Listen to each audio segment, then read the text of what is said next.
Okay, so what do we have? This is new. I did not see this the last time I was here. They definitely restocked one item. All of this was here before. They got the Control and Conquer Carno. I'm sure Demon's behind there as well. New Moza. It's not, I checked.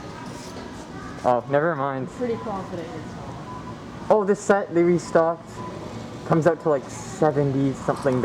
Pretty pricey. Oh, they have the Brachio. I didn't notice that last time. Oh, no way. $90. Oh. That is no way.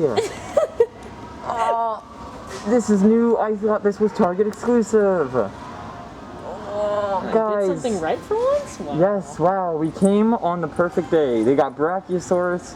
They've got the new John Hammond Legacy set, Escape from Nublar.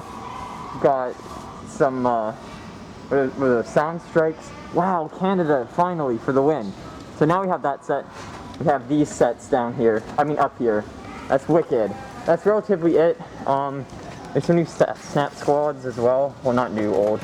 So yeah, thanks for watching, guys. Any Canadian collectors, now you know what's out. And I'll hope to see y'all in the next video. Awesome, bye-bye.